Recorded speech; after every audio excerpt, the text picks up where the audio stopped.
우리가 한 자리에 모이지는 못하지만 여러분이 있는 바로 그 자리에서 이제 영과 진리로 하나님께 예배 드리겠습니다. 만민들아, 우리 하나님을 송축하며 그의 찬양 소리를 들리게 할지어다. 그는 우리 영혼을 살려두시고 우리의 실족함을 허락하지 아니하시는 주로다. 하나님은 영이시니 예배하는 자가 영과 진리로 예배할지니라. 아멘.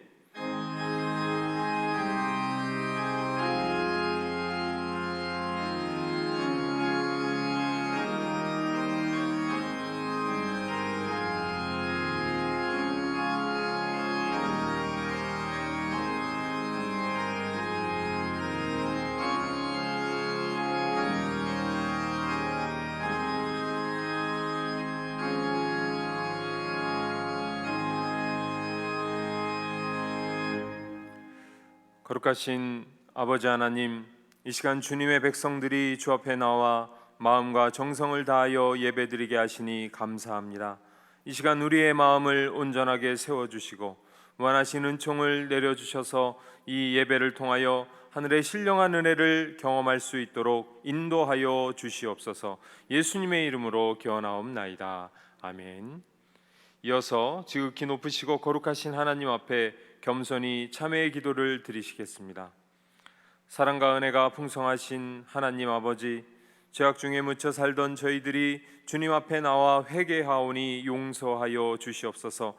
주님은 살찐 양으로 드리는 제사보다 순종을 원한다 하셨사오나 저희들은 형식적인 예배를 드리는 것에 만족하면서 하나님 말씀에는 순종하기를 싫어했습니다. 주님은 우리의 삶을 통하여 정의와 공의를 강같이 흐르게 하라 하셨으나 저희들은 하나님의 뜻을 거역하면서 불의한 삶을 살았습니다. 또한 주의 종들을 통해 들려주시는 하나님의 말씀은 소홀히 여기면서 신비한 황홀경만을 사모하는 왜곡된 신앙을 가졌습니다.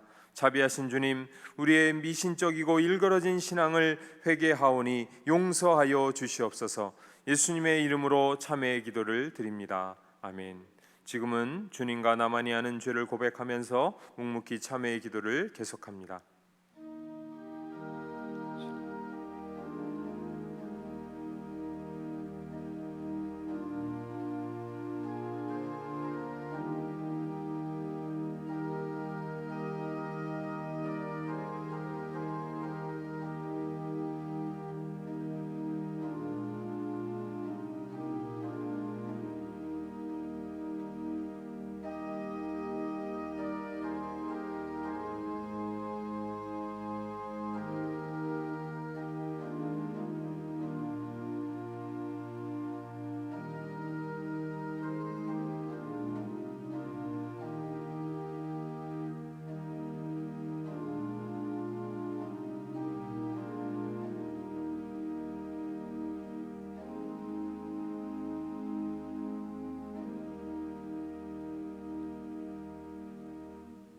여기 우리에게 주시는 하나님의 용서의 말씀이 있습니다. 너희가 전에는 백성이 아니더니 이제는 하나님의 백성이요 전에는 긍휼을 얻지 못하였더니 이제는 긍휼을 얻은 자니라. 아멘.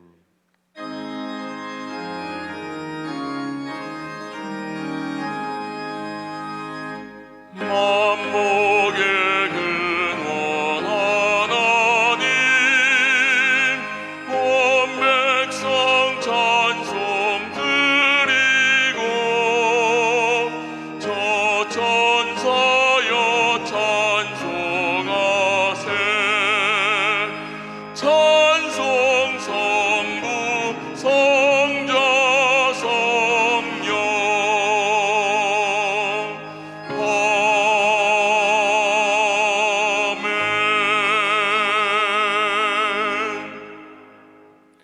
만군의 여호와여, 주의 장막이 어찌 그리 사랑스러운지요.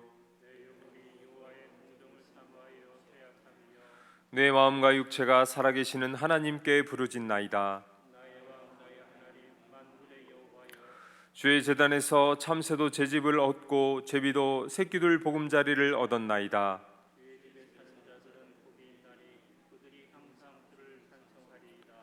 주께 힘을 얻고 그 마음에 시온에 들어가 있는 자는 복이 있나이다. 그곳에 많은 샘이 있을 것이며 이른 비가 복을 채워 주나이다. 악인의 장막에 사는 것보다 내 하나님의 성전 문지기로 있는 것이 좋사오니. 아멘. 나는 전능하신 아버지 하나님 천지의 창조주를 믿습니다. 나는 그의 유일하신 아들 우리 주 예수 그리스도를 믿습니다. 그는 성령으로 잉태되어 동정녀 마리아에게서 나시고 본디오 빌라도에게 고난을 받아 십자가에 못 박혀 죽으시고 장사된 지 사흘 만에 죽은 자 가운데서 다시 살아나셨으며 하늘에 오르시어 전능하신 아버지 하나님 우편에 앉아 계시다가 거기로부터 살아있는 자와 죽은 자를 심판하러 오십니다. 나는 성령을 믿으며 거룩한 공교회와 성도의 교제와 죄를 용서받는 것과 몸의 부활과 영생을 믿습니다. 아멘.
사랑과 은혜가 풍성하신 하나님 아버지, 오늘 거룩한 주일을 맞이하여 각자 예배 초소에서 예배하게 하신 주님 은혜에 감사드립니다.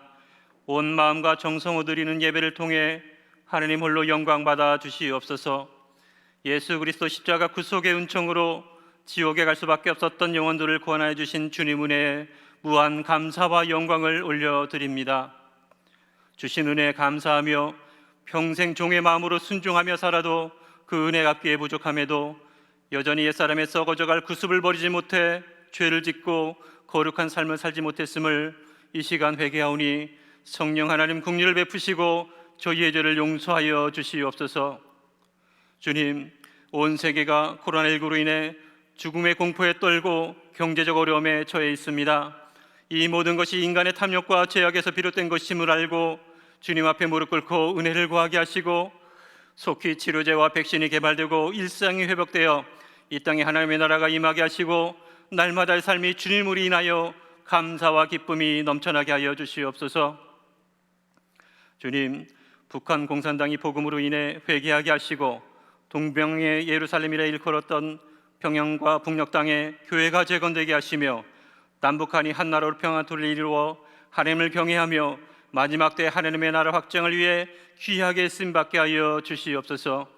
지금 이 시간에도 세계 오지에서 목숨 걸고 선교하는 선교사님과 가족을 코로나19와 온갖 질병에서 지켜주시고 귀한 사명을 끝까지 인내하며 잘 감당하게 하시며 우리는 또한 보내는 선교사, 나의 선교사로 동참하여 기도와 후원의 양난계로 선교적 삶으로 동역하게 하여 주시옵소서. 이미 제정된 많은 차별금지법으로도 충분히 소수자들을 보호할 수 있음에도 포괄적 차별금지법이 국회에 발의되었습니다. 하나님의 창조 질서에 맞는 건강한 가정을 지키고 하나님의 말씀을 온전히 모두에게 전할 수 있도록 구원받은 우리 모두가 기도하여 이 법이 통과되지 않도록 막는 데 앞장서게 하여 주시옵소서. 하나님, 내일부터 시작되는 본교단 총회가 성령의 충만함으로 성총회가 되게 하시고 37개 온라인 거점교회 중 하나인 주한교회가 맡은 바 책임을 다할 수 있도록 인도하여 주시고 인간의 생각이 아닌 하나님의 마음으로 온전히 진리될 수 있도록 주관하여 주시옵소서.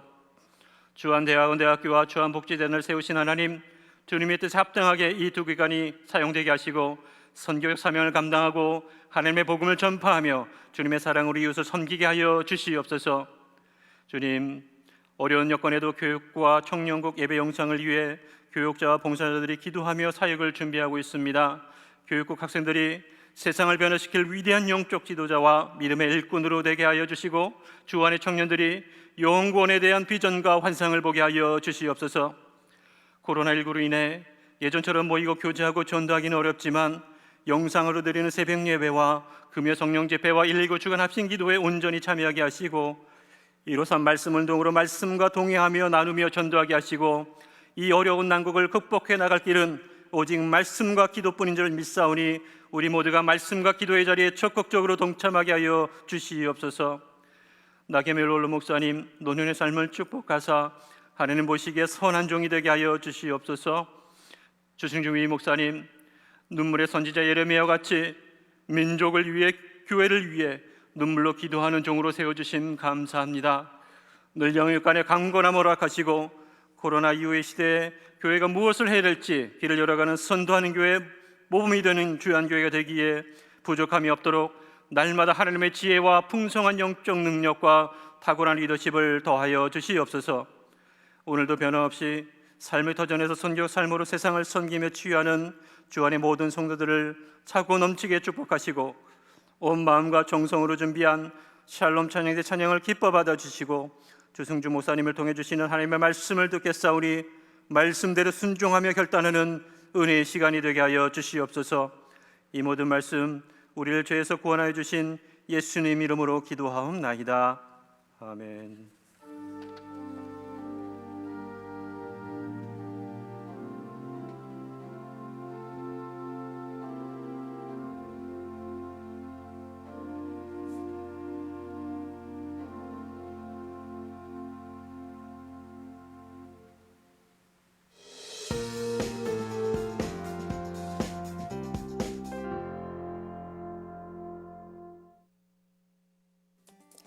우리 교회는 10월부터 11월까지 교구 대신방을 시작합니다. 신방은 코로나 시대에 맞게 비대면 방법으로 진행되며 전화 신방, 영상 통화, 듀오, 줌을 이용하게 됩니다. 신청은 구역장을 통해서 기도 제목과 함께 신청해 주시면 됩니다. 이제 이러한 온라인 신방에 필요한 어플 사용법을 알아보도록 하겠습니다. 총 2가지 어플을 사용해 볼 텐데요. 먼저 구글 듀오 사용법을 알아보겠습니다. 안드로이드 폰은 플레이 스토어에서, 아이폰은 앱 스토어에서 DUO로 검색한 후 메뉴에 있는 구글 듀오라는 프로그램을 설치합니다. 삼성 스마트폰을 사용하시는 분은 구글 폴더에 이미 프로그램이 설치되어 있습니다. 프로그램을 실행하면 여러 설정에 동의하는지 질문이 뜨게 됩니다. 이때 모두 동의 버튼을 눌러주세요.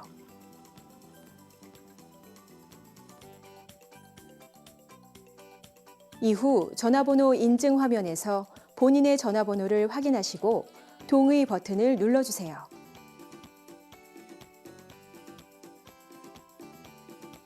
이후 허용 설정에서는 모두 허용 버튼을 눌러주세요. 이제 준비가 다 됐습니다. 인도자가 카카오톡이나 문자 메시지로 보낸 회의실 링크 버튼을 누릅니다.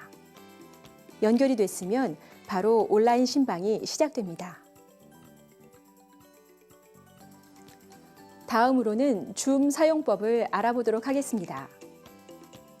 안드로이드 폰은 플레이 스토어에서, 아이폰은 앱 스토어에서 ZOOM을 검색한 후 메뉴에 있는 줌 클라우드 미팅이라는 프로그램을 설치합니다.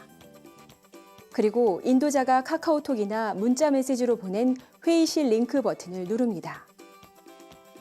다음으로 이름을 입력하고 확인 버튼을 누릅니다.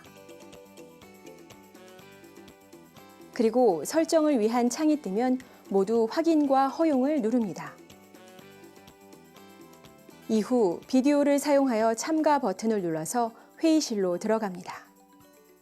연결이 됐으면 왼쪽 하단에 있는 오디오 연결 버튼을 누르고 인터넷 전화를 누르면 온라인 신방에 참여하실 수 있습니다. 만약 링크로 접속이 되지 않을 경우에는 인도자로부터 회의실 아이디와 비밀번호를 받아 아이디를 입력하고 회의 참가 버튼을 클릭한 후 비밀번호를 입력해 회의에 참가합니다. 아이폰의 경우는 링크 접속 후 나오는 화면에서 하단에 런치 미팅을 누르고 기다리시면 인도자가 수락한 후 신방에 참여하실 수 있습니다. 지금까지 온라인 신방을 위한 2가지 어플 사용법을 알아보았습니다.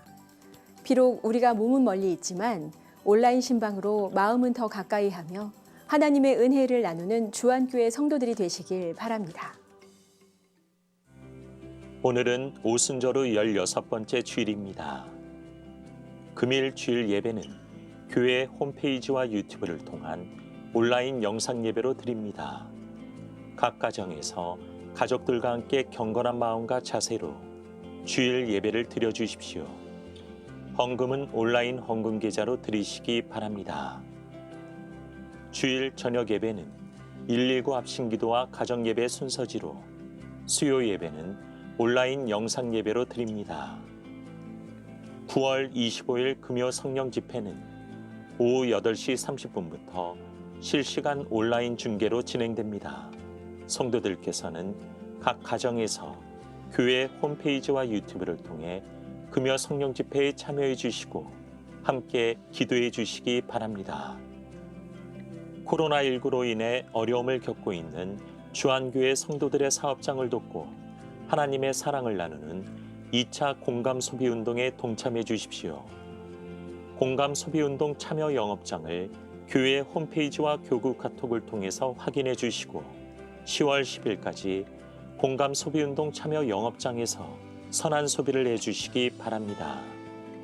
공감 소비 운동 참여 영업장에서 사용하신 영수증을 10월 10일까지 구역장을 통하여 제출해 주시면 5만 원 영수증당 만원의 소비 쿠폰을 지원합니다. 성도들의 많은 관심과 참여 바랍니다.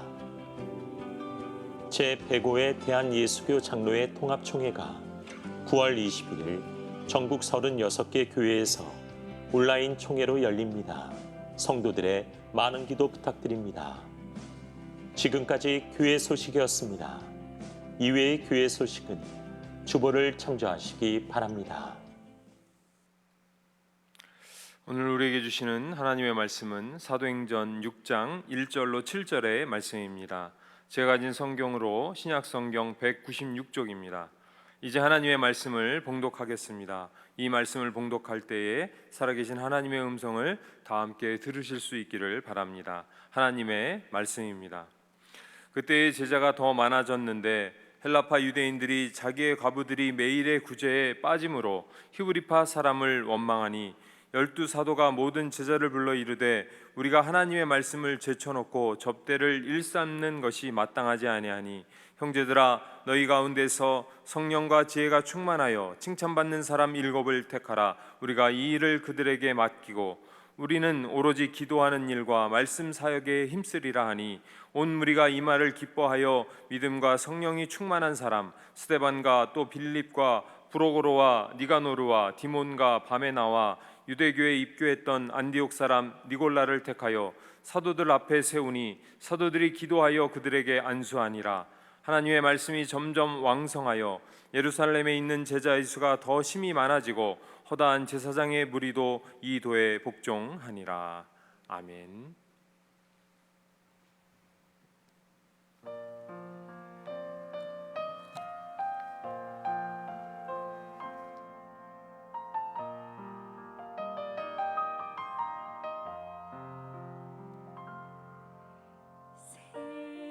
세상 사람들과 구별된 이상 때론 인내하며 때론 참아내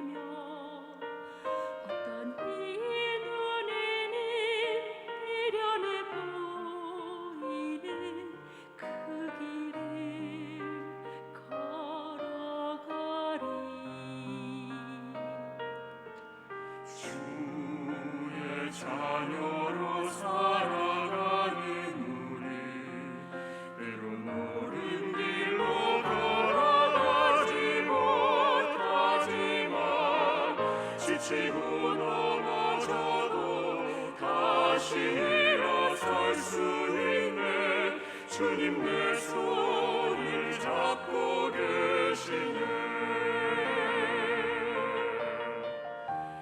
때에 따라 가장 좋은 것으로 나의 삶을 채워주시고 험하고 고난 길도 걷게 하시어 나를 더욱 강하게 하시네. 어두운 세상 속에서 나의 주님 바라볼 수 있는 눈을 주소서. 주의 음성 들을 수 있네. 이를 허락하소서. 나의 삶에 주 함께 하소서.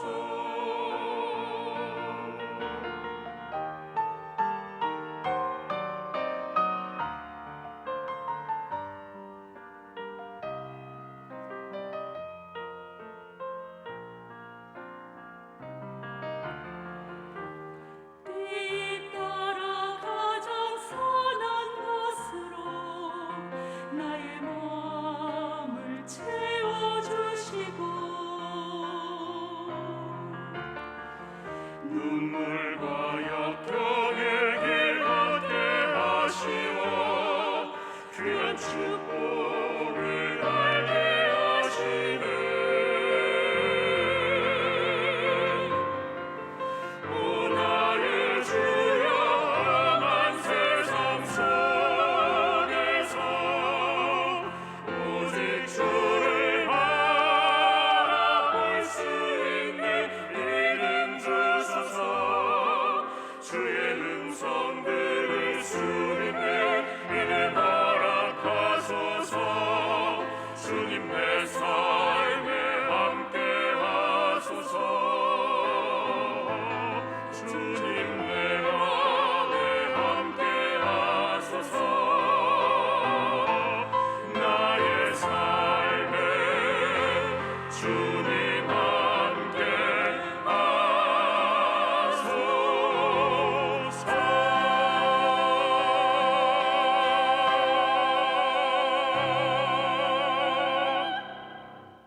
아멘. 귀한 찬양 감사합니다. 하나님께서 영광 받으신 줄로 믿습니다. 오늘도 우리 주 안의 모든 성도님들의 삶 속에, 가정 속에 우리 주님의 놀라운 은혜와 평강이 함께 하시기를 주의 이름으로 축복합니다. 몇 가지 말씀 광고를 드리겠습니다. 오늘부터 수도권 교회는 300석 이상의 예배실에 인원이 50명 미만으로 참석할 수 있도록 완화되었습니다. 그래서 사실 좀 저희 교회에서는 좀 안타깝죠. 우리는 8,000석인데 50명밖에 참석하지 못한다는 것이 이해할 수는 없지만 그래도 어쨌든 이것이 전체 방침이라서 우리가 받아들입니다. 그래서 이제 내일부터 월요일부터 새벽 기도회를 부평성전 본당에서 50명, 지하 2층 글로리아에서 50명, 또 주안성전 본당에서 50명, 그리고 주안 1층 소예배실에 20명이 동시에 예배를 드릴 수 있게 되었습니다. 그래서 인원이 제한되어 있기 때문에 170명이 우리 부평과 주안성전에서 새벽기도회를 우리가 직접 현장에서 할 수 있게 되었습니다. 그래서 새벽기도에 나와서 기도하기 원하신 분들은 구역장님들을 통해서 신청해 주시면 되겠습니다. 아마도 더 숫자가 훨씬 넘어가면 예전처럼 저희가 새벽기도회를 5시, 6시 두 번에 할 수도 있습니다. 이것은 여러분들이 얼마나 많이 새벽기도를 오시는가를 보고 결정을 할 예정입니다. 그러면 최소 한 340명은 현장에서 우리가 새벽기도를 할 수 있게 되겠죠. 금요 성령 집회도 이번 주 금요일부터 그렇게 진행하겠습니다. 주안성전 본당과 또 1층 예배실, 또 부평성전 본당과 글로리아 홀에서 170명이 참석할 수 있습니다.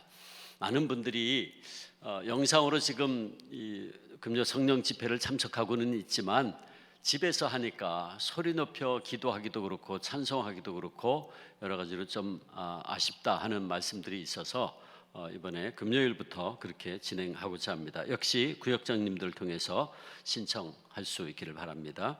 또 다음 주부터는 예배의 횟수를 늘리겠습니다. 어쩔 수 없이 인원은 제한되어 있기 때문에 예배는 뭐 몇 번이고 가능하다고 합니다. 그래서 일단 4번 예배를 지금부터 2번 더 늘리도록 할 예정입니다. 그래서 예배 시간이 좀 바뀝니다. 코로나 이후에 우리가 예배 시간을 이제 완전히 바꿀 예정인데 미리 그 시간으로 바꾸려고 합니다. 1부 예배는 7시 반, 2부 예배는 10시, 3부 예배는 12시 반, 그리고 4부 예배는 청년 예배인데 2시 반으로 진행해서 다음 주부터 예배를 4번 진행하겠습니다. 그러면 170명씩 4번 정도 참석하면 한 600~700명이 현장에서 예배 드릴 수 있게 될 것입니다. 나중에 이제 정부에서 방침이 다 풀리면 당연히 우리가 마음껏 와서 예배 드릴 수 있겠죠. 또 주중에 낮 시간에 기도하기를 원하시는 분들은 언제라도 교회 오실 수 있습니다. 오셔서 9시부터 5시까지, 토요일은 12시까지 글로리아홀을 열어두겠습니다. 기도하기를 원하시는 분들은, 예배당에 와서 기도하기를 원하시는 분들은 언제라도 오셔서 기도할 수 있습니다. 마지막으로 한 가지, 공감 소비 운동 우리 지난주부터 진행되고 있습니다. 저도 몇 군데 가봤습니다. 그랬더니 교인들이 오고 있다고 하는 얘기를 들었습니다. 제가 그동안 우리 목사님들이 신방한 모든 기록을 지금 다 보고 있습니다. 근데 제가 참 그 읽으면서 참 마음이 아팠습니다. 너무나도 많은 성도님들이 경제적으로 너무 힘든 가운데 있는 것을 호소하고 또 기도하고 있는 것을 보았습니다. 그래서 참 너무 안타까웠는데 어쨌든 이번에 공감 소비 운동에 우리가 서로 함께 도우면서 서로 상부상조하고 또 위로하고 격려하는 그런 시간이 되면 참 좋겠습니다. 기도하겠습니다.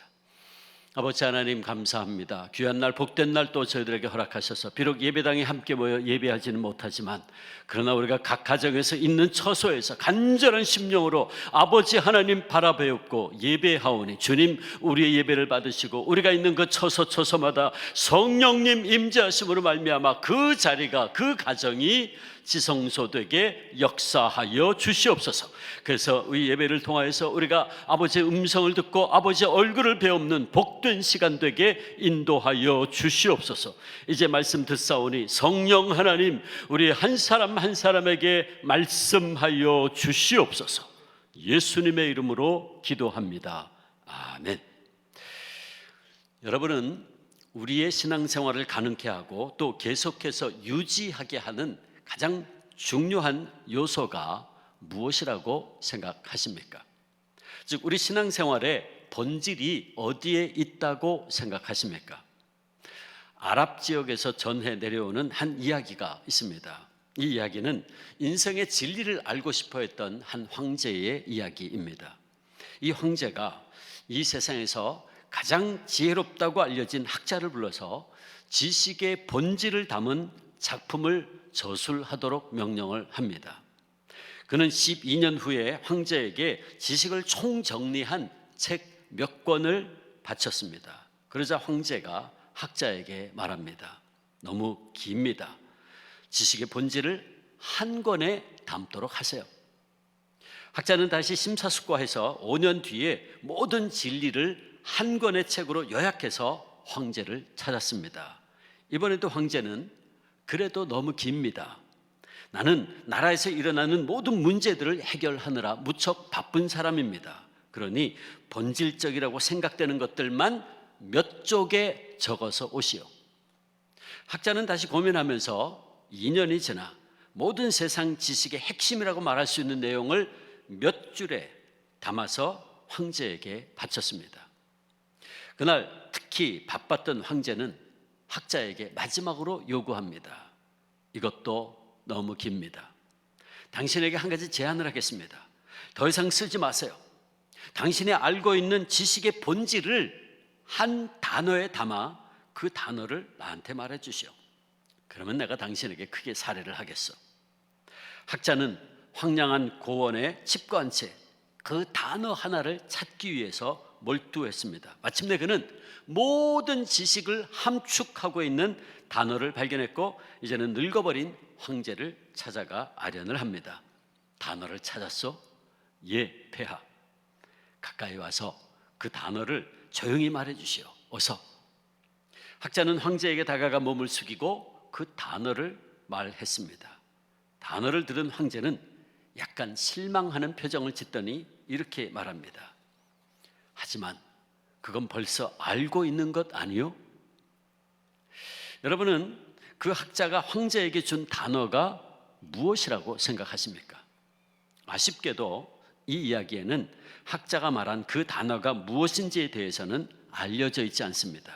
그러나 인류 역사상 열왕기상 3장 12절에 보면 그 전에도 그와 같은 자가 없었고 그 뒤에도 그와 같은 자가 없으리라 하는 말씀을 들었던 지혜자 솔로몬은 우리에게 그 대답을 이렇게 전해주고 있습니다.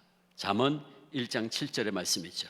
여호와를 경외하는 것이 지식의 근본이다. 하나님을 경외하는 것, 하나님을 믿고 의지하는 것, 그것이 모든 지식의 근본이라고 말합니다. 사랑하는 성도 여러분, 그렇다면 우리는 어떻게 하나님을 경외할 수 있습니까? 우리는 오늘 우리에게 주신 하나님의 말씀을 통해서 우리가 하나님을 경외하는 신앙생활의 가장 본질적인 요소가 무엇인지에 대해서 알게 됩니다. 오늘 본문이 이렇게 시작하죠. 그때의 제자가 더 많아졌는데, 여기서 그때는 언제입니까? 바로 앞에 사도행전 5장을 보면 예루살렘 교회가 사내들인 공회를 통해서 협박과 핍박을 받는 내용이 나옵니다. 이것은 나중에 다가올 핍박의 전조였지요. 오순절 성령 강림 이후에 사도들은 예수님의 십자가의 죽으심과 부활에 대해서 예루살렘 성전 안에 들어가 담대하게 전했고, 이에 유대교 지도자들은 사도들을 잡아다가 예수의 이름으로 말하지도 말고 가르치지도 말라고 협박을 합니다. 그러나 사도들은 그 협박에 조금도 굴하지 아니하고 담대하게 사도행전 5장 31절 보면 너희가 나무에 달아 죽인 예수를 우리 조상의 하나님이 살리시고 그를 오른손으로 높이사 임금과 구세주로 삼으셨느니라 담대하게 전합니다. 이 일로 사도들은 공회에 잡혀 들어가서 채찍질까지 당했지만 그들은 오히려 예수님의 이름으로 능력받음을 오히려 기뻐하며 날마다 집에서나 성전에서나 어디서든지 예수를 그리스도라고, 구세주라고, 메시아라고 전했다라고 사도행전 5장 42절은 말씀합니다.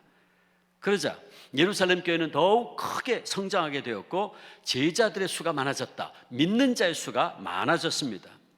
이미 예루살렘 교회는 오순절 성령 강림절 때에 하룻밤 사이에 3,000명이 회개하고 세례를 받았고 또 40년을 성전에서 구걸하던 사람이 치유받은 사건으로 말미암아 베드로의 설교를 들은 남자들 5,000명이 예수님을 믿게 돼서 그 수가 기하급수적으로 늘어났습니다.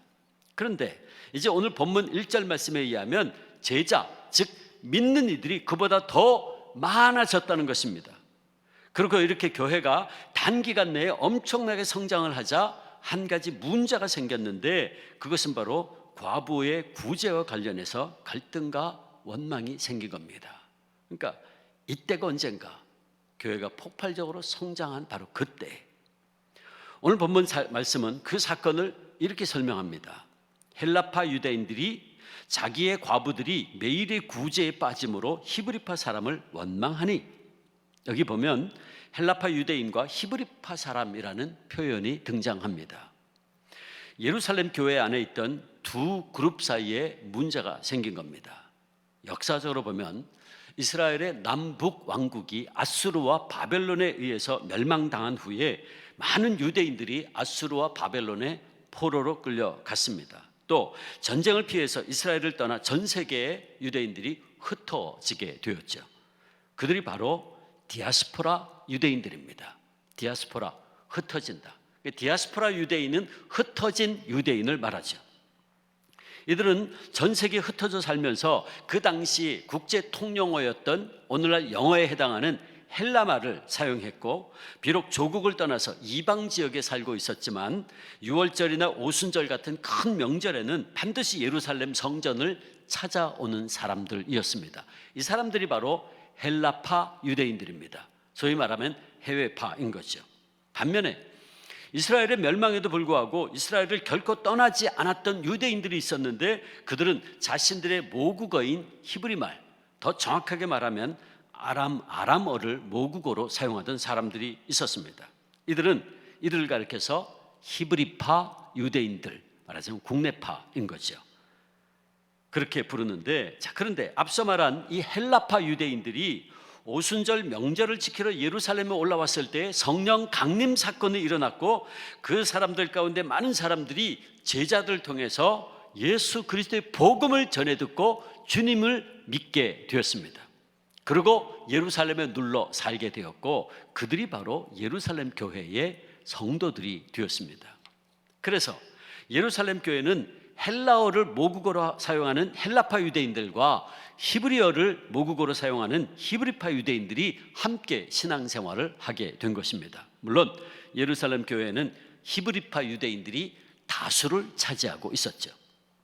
그래서인지 1절 말씀에 의하면 예루살렘 교회 내에 헬라파 유대인 사이에 히브리파 유대인들에 대한 원망이 일어나기 시작했습니다. 그것은 교회가 매일 행하는 구제 사역에서 헬라파 유대인 과부들이 제외되고, 반면에 이 구제가 주로 히브리파 과부들에게 집중이 되었던 것 같습니다. 그로 인해 헬라파 유대인들이 히브리파 유대인들에 대해서 원망하는 마음을 갖게 된 것이었죠. 2절에 보면 12사도가 모든 제자를 불러 이르되 우리가 하나님의 말씀을 제쳐놓고 접대를 일삼는 것이 마땅하지 아니하니라고 말하고 있는데, 여기서 구제와 봉사의 일을 주로 감당한 사람들이 바로 12사도들이었다. 우리가라는 표현, 사도들이었다 하는 걸 알 수 있죠. 근데 여기서 접대로 번역된 트라페자라는 말은 식탁 혹은 테이블이라는 뜻입니다. 그러니까 접대라는 말은 배고픈 과부들에게 음식을 만들어 제공하는 일을 말하는 것이었죠. 그리고 일삼다 그랬는데, 일삼다로 번역된 말은 사실 좀 마음에 들지 않습니다. 그 말의 뜻은 원문은 봉사하다, 섬기다라고 하는 단어인 디아코네오라는 단어입니다. 따라서 여기서 일삼다로 번역된 말은 구체적으로는 식사의 시중을 들고 음식과 마실 것을 제공한 것을 이야기하는 거예요. 그러므로 이 2절 말씀에 의하면 음식을 나누어 주는 이 봉사의 일, 섬김의 일은 주로 히브리파 유대인들이었던 사도들이 그동안 한 것임을 알 수 있죠. 그런데 사도들이 헬라파 과부들을 섬김의 대상에서 제외하는 실수 내지는 잘못을 한 것입니다. 그래서 자신의 잘못을 깨달은 사도들은 바로 그 일을 제대로 감당하기 위해서 섬기는 사람들을 따로 세웠는데, 그들이 오늘날 우리가 집사라고 부르는 디아코노스입니다. 이 디아코노스라는 말에서 디컨, 집사라는 말이 바로 여기서 왔죠. 이들이 뽑히게 된 과정과 자격 그리고 섬김에 대해서는 이번 주 금요일 성령 집회 때 제가 또 한번 자세히 말씀을 드릴 겁니다. 오늘은 특별히 예루살렘 교회와 사도들이 이 문제를 어떻게 풀어갔는가에 집중하면서 우리에게 주시는 하나님의 음성을 듣기를 원합니다. 우리는 교회의 위기와 문제를 대처해 나가는 사도들의 모습을 통해서 오늘 코로나19로 인하여 커다란 위기에 놓여 있는 한국교회와 우리 성도들이 해야 할 가장 중요한 두 가지 영적 교훈을 발견하게 됩니다. 첫째는 예루살렘 교회와 사도들은 우리 신앙에 있어서 무엇이 먼저이고 무엇이 나중인가 하는 것을 분명히 해야 함을 가르쳐주고 있습니다. 즉 그들은 우선순위가 분명한 모습을 우리에게 보여주고 있습니다. 사도들은 문제가 생겼을 때에 먼저 해야 할 것과 나중에 해야 할 것, 그리고 보다 더 본질적인 것이 무엇인가를 분명히 구분했던 것입니다. 우리는 이것을 신앙생활의 우선순위라고 부를 수 있을 것입니다. 2절을 다시 읽어보면 12사도가 모든 제자들을 불러, 여기 제자들은 성도들을 말하는 거죠. 이르되 우리가 하나님의 말씀을 제쳐놓고 접대를 일삼는 것이 마땅하지 아니하다 그랬어요. 그리고 4절에 우리는 오로지 기도하는 일과 말씀 사역에 힘쓰리라 그랬어요. 사도들이 모든 성도들을 모아놓고 이렇게 말한 거예요. 그동안 우리 사도들이 기도와 하나님의 말씀을 제쳐놓고 봉사와 구제하는 일에 전념한 것은 본질에서 벗어난 일이었다 하는 것입니다. 물론 음식을 나누어주고 가난한 이들을 돌보아주는 섬김과 봉사 너무 중요한 일입니다. 그러나 사도들에게는 그들에게 주어진 보다 본질적인 사명이 있었는데 그것은 뭐냐? 예수 그리스도의 부활의 복음을 전하고 이를 위해서 계속해서 기도하는 것이었다 하는 겁니다. 오순절에 성령님이 충만하게 임하셨을 때부터 사도들의 본질적인 임무는 부활하신 예수님의 복음을 전하는 일이었고 또한 그 말씀을 가르치는 것이었습니다.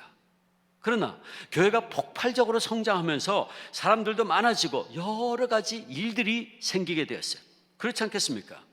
교회가 불과 수십 일 만에 3,000명, 5,000명, 도합 8,000명이 넘게 폭발적으로 성장하니까 교회 안에서 얼마나 많은 문제들이 일어났겠습니까?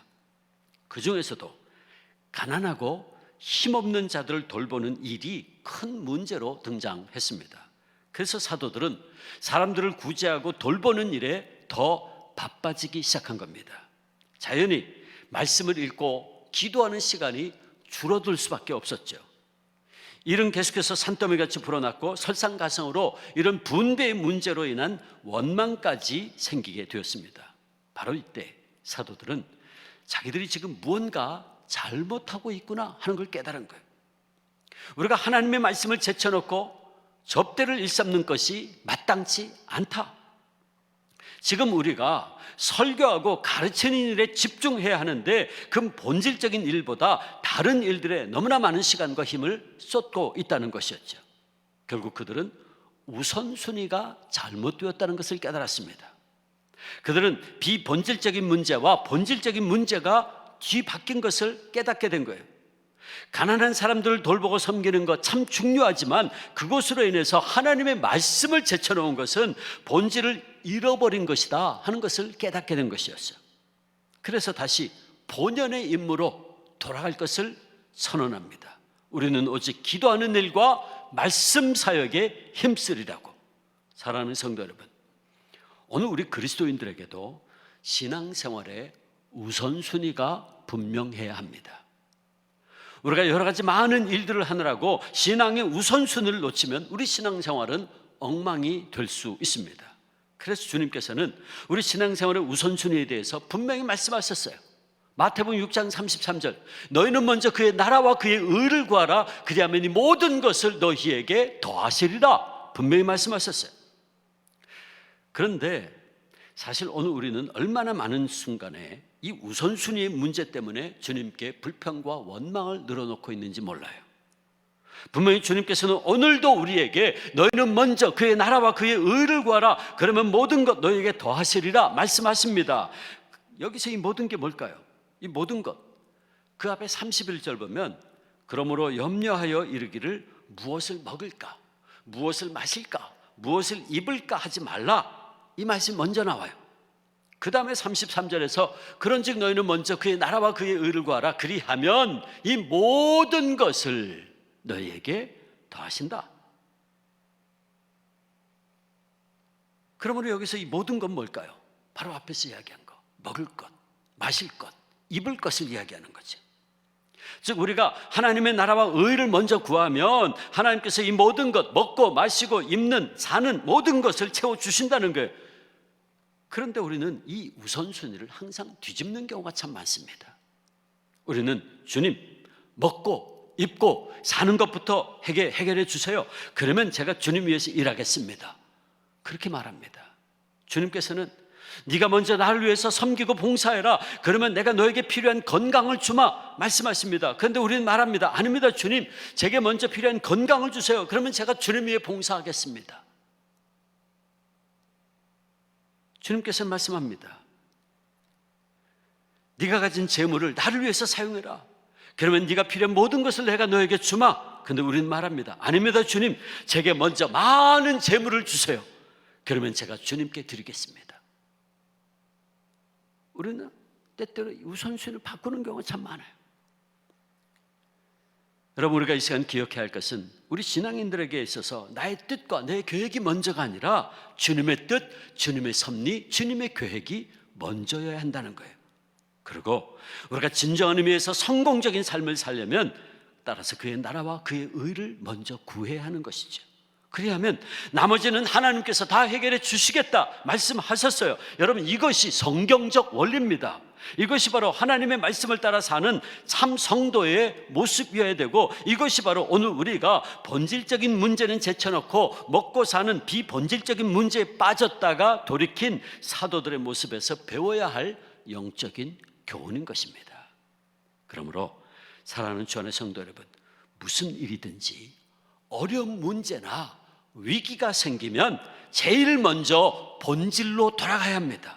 처음 자리로 돌아가야 합니다. 신앙의 우선순위로 돌아가야 합니다. 사도들은 그것을 깨달았어요. 초대 예루살렘 교회가 그러했듯이 중세교회가 엄청 타락해서 많은 문제와 위기에 놓였을 때에 종교개혁가들이 했던 일도 한마디로 뭡니까? 본질로 돌아가자는 거였어요. 아드 폰테스, 셈의 근원으로 돌아가자라는 뜻입니다. 셈의 근원으로, 본질로, 말씀으로 돌아가자는 거죠.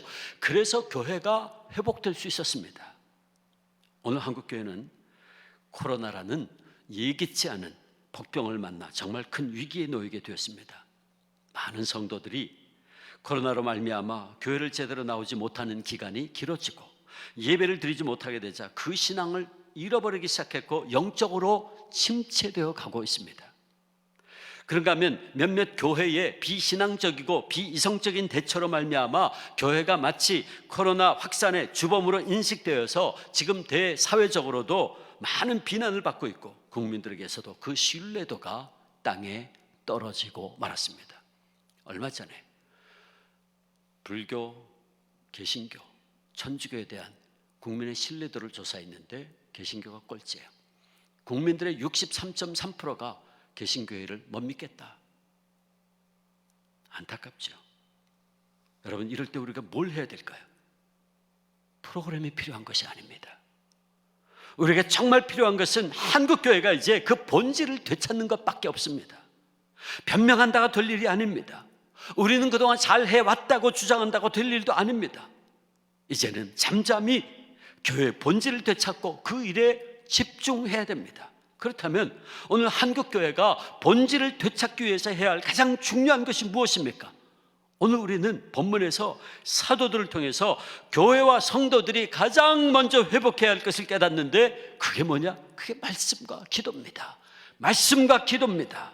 말씀과 기도의 회복, 이것이 바로 오늘 우리가 본문에서 깨닫게 되는 너무나 중요한 두 번째 교훈이에요. 말씀과 기도, 이거는 우리 그리스도인들의 신앙생활에 있어서 가장 우선되어야 할 핵심적인 요소이자 본질이라는 거예요. 우리가 신앙생활하는데 필요한 요소들이 많이 있을 겁니다. 그런데 그것들을 줄이고 또 줄이고 또 줄이고 또 줄여서 두 글자로 줄이라고 하면 말씀과 기도입니다. 말씀과 기도예요. 앞서 말씀드렸듯이 사도들은 우리가 하나님의 말씀을 제쳐놓고 접대하는 일, 접대를 일삼는 것이 마땅치 않다 그러면서 우리는 오직 기도하는 일과 말씀에 힘쓰겠다 그랬어요. 맞습니다. 말씀과 기도, 이 두 가지가 모든 그리스도인들의 신앙생활에 있어서 가장 우선되어야 할 것입니다. 아마 어떤 분들은 오로지 기도와 말씀에 힘써야 될 사람들은 사도들이었으니까 오늘날의 목사님들이나 사역자들에게 해당되지 나와는 상관없는 일이야 라고 생각할지 모르겠어요. 아닙니다. 그렇지 않습니다. 예수 그리스도를 구세주로 믿고 고백하고 세례받은 모든 사람들은 모두가 다 주님과 주님의 몸된 교회를 섬겨야 될 사역자들입니다. 여러분들 다 사역자들입니다. 이것이 바로 우리 개신교회가 주장하고 있는 만인 제사장설이에요. 그러므로 목회자들만이 아니라 모든 믿는 사람들에게 있어서 절대로 잃어버려서는 안 되는 우리 신앙생활의 핵심이 기도와 말씀입니다. 먼저 하나님의 말씀은 하나님의 형상대로 지음받은 우리 인생들이 살아가는 데 있어서 가장 중요한 영의 양식이에요. 여러분, 세상에 어떤 피조물도 하나님의 형상대로 지음받은 존재가 없습니다. 오직 인간들만이 하나님과 같이 지어진 위대한 존재들이에요. 우리는 다른 동물들처럼 육체만 가진 존재가 아닙니다. 우리는 영이신 하나님을 닮은 영적인 존재들입니다. 그래서 오직 인간만이 영이신 하나님과 소통할 수 있는 거예요. 그러므로 우리에게는 우리 육체를 위한 육의 양식도 필요하지만, 먹고 마시고 입을 것 필요하지만, 근데 그보다 더 근본적인 필요는 바로 영의 양식, 우리의 영혼을 살찌게 하고 생동력 있게 하는 하나님의 말씀이 보다 우리에게 근본적으로 필요하다, 그 말이에요. 그러므로 이 말씀보다 우리에게 더 중요한 것은 없습니다. 그런데 지금 이 코로나 위기 속에서 많은 성도님들에게 이 말씀의 가뭄 현상이 일어나고 있어요. 주일에 예배당에 모여서 예배하면서 말씀 듣지 못하고, 예배당에서 성경 공부 등에 참여하지 못하면서 말씀의 기갈 현상이 벌어지고 있는 겁니다. 이건 정말 큰 위기라 아니할 수 없어요. 여러분, 우리가 이 생명의 말씀을 잃어버리면 우리는 굶어 죽습니다. 우리의 영이 살아 생동력 있게 움직이려면 우리에게는 이 생명의 말씀이 언제나 충분하게 공급이 되어야 되는 거예요. 하나님의 말씀이 우리의 심령 속에 역사하시면 죽었던 우리의 영이 되살아납니다. 하나님의 능력의 말씀이 역사하면 심지어 우리의 병든 육체도 회복이 되고 우리의 상한 심령이 소생케 되는 것입니다. 하나님의 말씀에 빛이 있으라 하니 온 땅 흑암이었던 이 세상 우주에 빛이 생겼어요. 주님의 말씀이 나사로야 나오라 하니 죽었던 나사로가 일어났습니다. 예수님께서 청년아 일어나라 말씀하시니 죽었던 청년이 일어나 앉고 말합니다. 주님께서 달리다 쿰 작은 소녀야 일어나라 말씀하시니 소녀가 곧 일어나 걸었습니다. 예수님께서 따라 내 믿음이 널 구원하였으니 평안히 가라 말씀하시니 그 12회를 혈루증으로 앓던 여인이 병에 놓여 자유함을 얻게 되고 영원한 평강을 누리게 되었어요. 그렇습니다. 하나님의 말씀이 있는 곳에 치유와 회복과 생명과 삶의 역사가 있습니다. 그러므로 우리가 이 하나님의 말씀을 붙들고 있다면 코로나의 위기와 두려움 아무것도 아닙니다. 하나님의 말씀이 우리의 심령 속에 살아 역사하시면 우리의 우울증, 공황장애, 우리의 어떤 두려움도 다 물리칠 수 있습니다. 사랑하는 성도 여러분, 그래서 우리가 지금 153 말씀 운동을 하고 있는 겁니다. 아마도 그동안 시간이 좀 흘러서 이 153 말씀 운동에 뒤처진 분들이 있을 겁니다. 여러분, 다시 시작하십시오. 늦지 않았습니다. 다시 시작하십시오.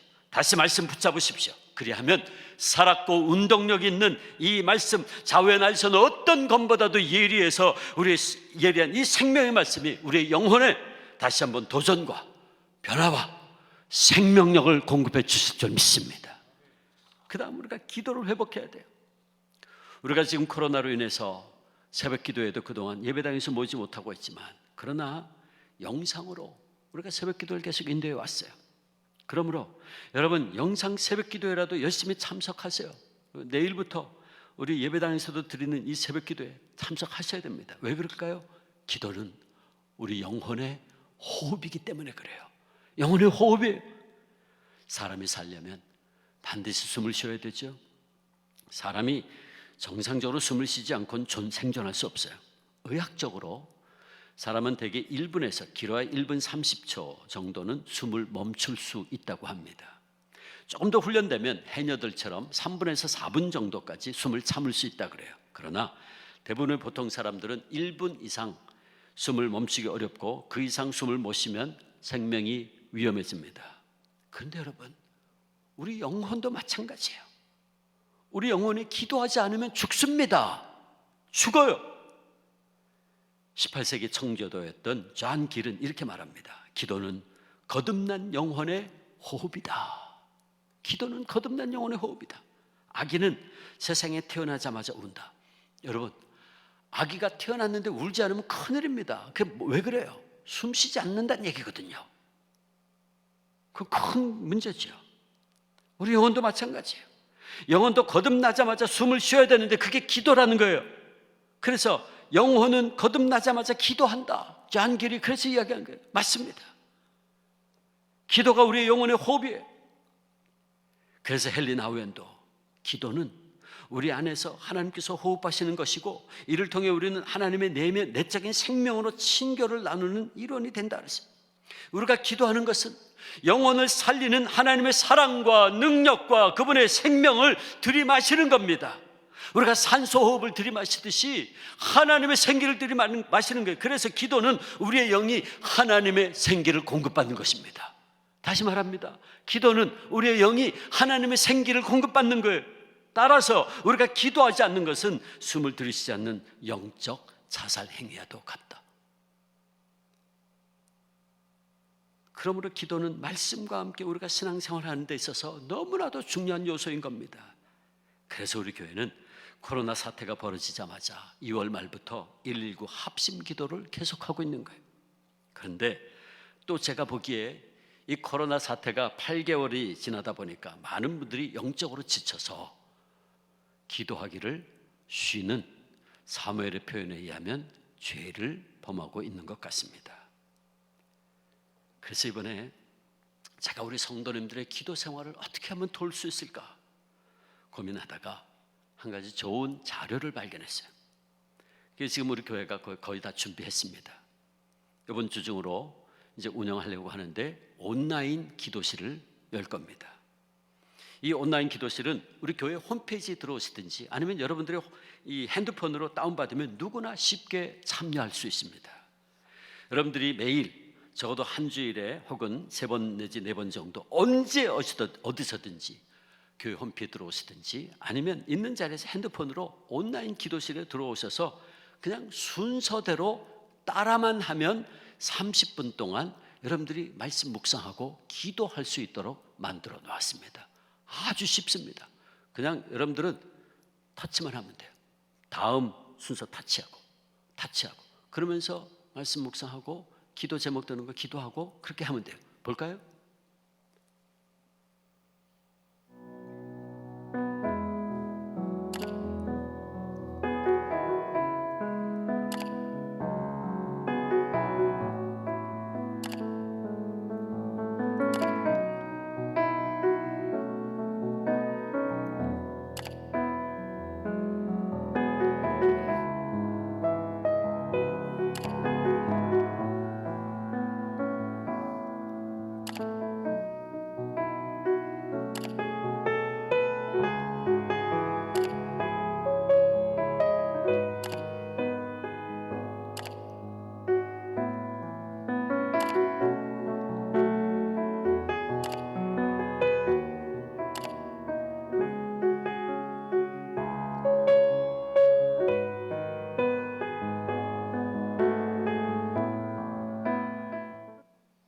혼자 기도하기 어렵습니까?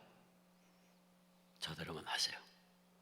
113 기도 제목이 들어가 있고 153 말씀에서 우리 매일 주는 그 말씀 들어가 있어서 함께 묵상할 수 있도록 합쳐놓은 겁니다. 그러니까 여러분 꼭 저희 우리 온라인 기도실에 들어오셔서 매일 30분만 시간 내세요. 그래서 기도하고 말씀 묵상하기 바랍니다. 사랑하는 여러분, 교회와 성도 개개인의 신앙의 건강함은 그 교회 사역과 성도들의 삶 속에 하나님의 말씀과 기도가 얼마나 살아 역사하고 있는가에 의해서 결정납니다. 하나님의 말씀이 살아 역사할 때 교회는 예루살렘 교회처럼 놀라운 부흥과 성장을 하게 되고 오늘 본문 7절에서 결론처럼 증거하고 있듯이 교회 적대 세력들이었던 제사장들조차도 십자가의 도에 복종하게 되어 있습니다. 또한 우리의 영적인 호흡이라고 할 수 있는 기도가 살아있는 교회와 성도들의 삶에는 기도를 통해서 하나님의 사랑과 능력과 그분의 생기를 들이마심으로 우리에게 능력과 치유와 회복의 놀라운 역사가 일어납니다. 그러므로 바라기는 우리 주 안에 모든 성도님들께서 매일 153 말씀 운동에 다시 한번 적극적으로 동참하시고 온라인이나 오프라인으로 진행되는 새벽 기도회 그리고 금요 성령 집회 이제 곧 오픈하게 될 온라인 기도실에 들어오셔서 언제나 기도하고 말씀 묵상하시면서 우리 신앙생활의 가장 중요한 본질을 회복하시고 더 나아가 이 코로나 위기 가운데서도 비록 사람들과의 거리두기는 우리가 철저히 하지만 우리 생명의 원천이신 하나님과의 거리두기는 더욱 가까이 하셔서 하나님으로부터 흘러나오는 놀라운 생명력을 가지고 승리의 삶을 살아가는 우리 모두가 되시기를 주님의 이름으로 축원합니다. 기도하겠습니다. 아버지 하나님, 우리 교회와 우리 주 안의 모든 성도인들의 삶 속에 말씀과 기도의 우선순위가 다시 한번 세워지게 하시고 말씀과 기도를 통해서 하나님과 더욱 깊은 생명력 있는 관계로 나아가 승리의 삶을 살게 하여 주시옵소서. 감사하옵고 예수님의 이름으로 기도하옵나이다. 아멘. 지금은 하나님께 봉헌하는 시간입니다. 봉헌은 안내받으신 온라인 헌금 계좌를 이용하여 드리시기 바랍니다.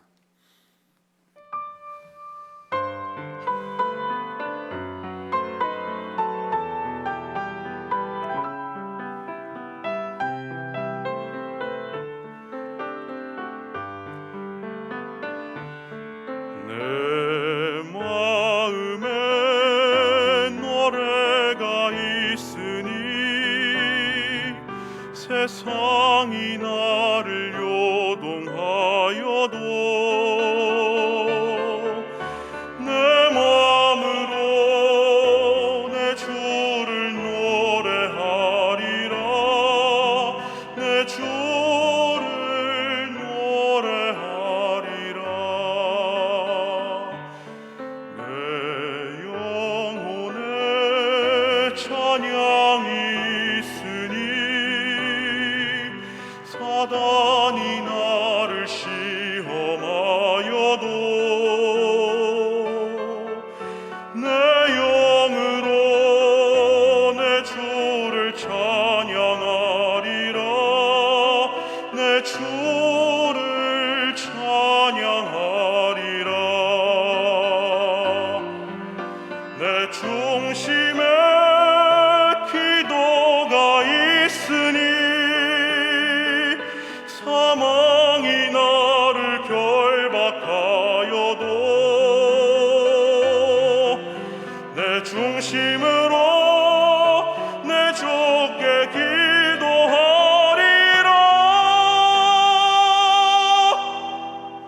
내 주께 기도하리라. 내 마음에 노래가 있으니 세상이 나를 요동하여도 내 마음으로 내 주를 노래하리라. 내 주를 노래하리라. 내 주를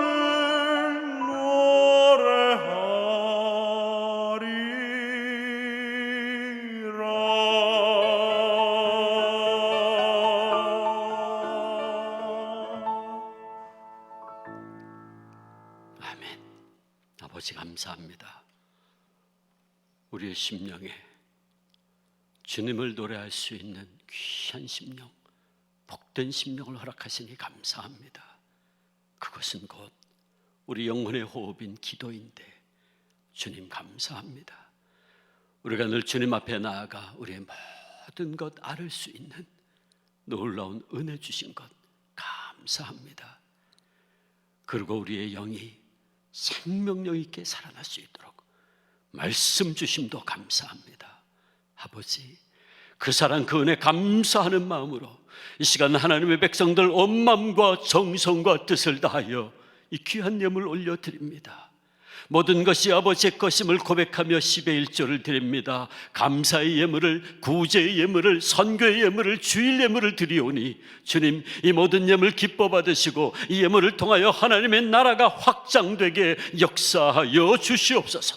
바치는 손길마다, 가정마다, 일터 위에 우리 아버지 능력의 오른팔을 드시고 축복하사 더 많은 것으로 나누어 주는 축복의 통로들이 되게 역사하여 주시옵소서. 아버지, 코로나로 인하여 너무나도 많은 성도들이 경제적으로 어려움 가운데 있사오니 주님, 능력의 주님, 부활의 주님, 능력의 오른팔로 붙잡아 일으켜 세워 주시옵소서.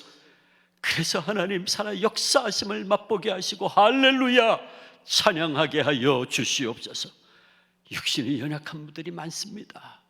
암으로 고통 가운데 있는 분들이 있습니다. 우울증으로, 심지어는 공황장애로 고통 가운데 있는 분들이 있사오니 주님, 능력의 주님, 부활의 주님, 성령의 불로 이 시간 저들의 머리끝부터 발끝까지 부어주셔서 치유되게 하옵소서. 역사하여 주시옵소서. 상한 심령, 연약한 심령들 회복되게 하시고 세상이 줄 수 없는 평강의 평강으로 복내려 주시옵소서. 감사하옵고 예수님의 이름으로 기도하옵나이다. 아멘.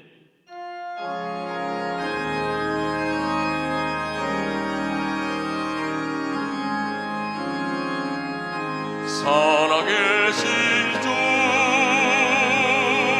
나의 참된 소망 두려움이 사라지네 사랑의 주 내가 길이노니 내 모든 삶의 기쁨 늘 충만하네.